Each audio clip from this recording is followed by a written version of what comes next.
first produced screenplay.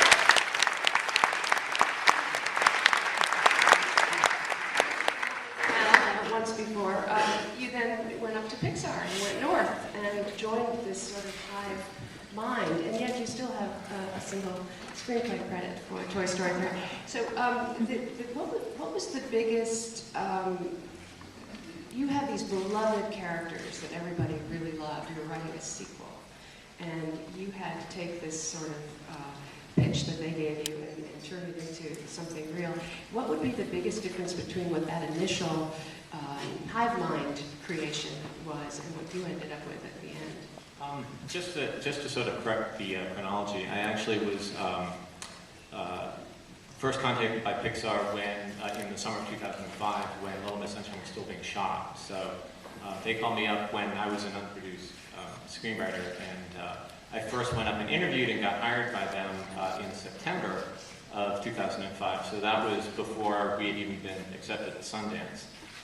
So I just felt very lucky to be there. It wasn't as though I won.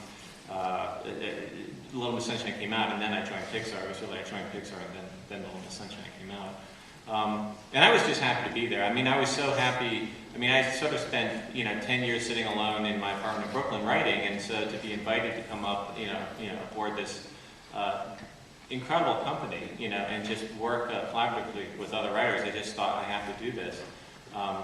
And just to answer your question very briefly, they went away and they came back. The guys who had written the original Toy Story movies went away for 2 days, and they had sort of a retreat, and they came up with sort of the real strong foundation of the movie, which was the beginning. I think that the smartest decision they made was the first decision, which was that they were going to let screen time elapse in real time, so that it would have been 11 years since the last movie, and basically 11 years would have gone by, so that Andy's growing up, and the toys are now facing a real problem.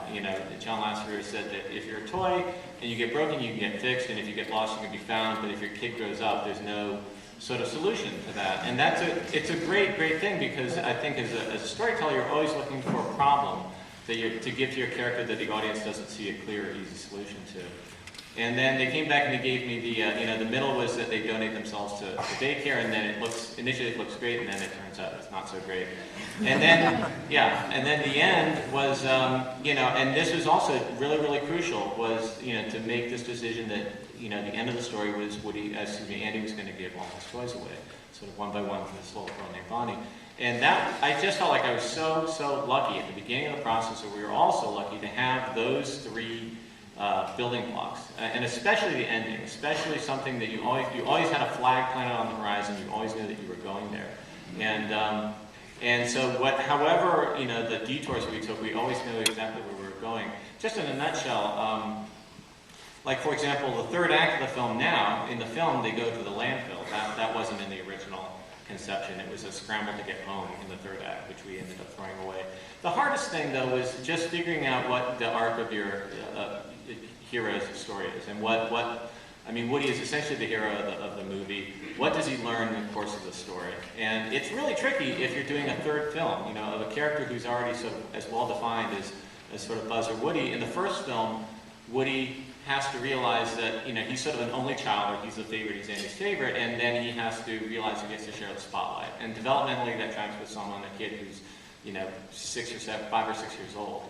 And then in the second film, he actually has to come to terms with his mortality. He has to realize, someday I'm going to get worn out, I'm going to get thrown away. And that developmentally tracks with a kid who's 8 or 9 years old. And so it was really hard thinking, okay, what new lesson can this character learn in the course of the third story? Because it has to feel like a real story. It has to feel like you've really solved something, or he's really gotten a new perspective on life. And that, it took a long time, and a lot of conversations around in the story room to figure out, he's always said, and it's funny, I always feel like, you guys are probably the same with you guys, your answer is almost always already there in the story. So in the original movies, Woody keeps insisting our job is to be there for Andy, our job is to be there for Andy, and he's equating love with always being there.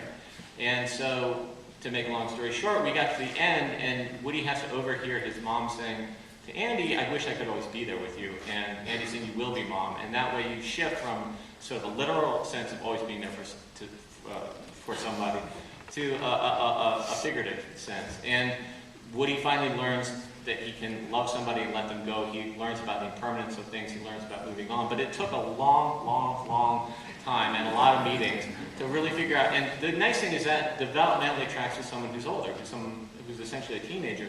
So that now if you look at the arc of all three stories, it really feels like Woody's gone from being a very immature sort of 5-year-old to being sort of a grown-up. So that, I mean, it... And Andy. And Andy as well, yeah.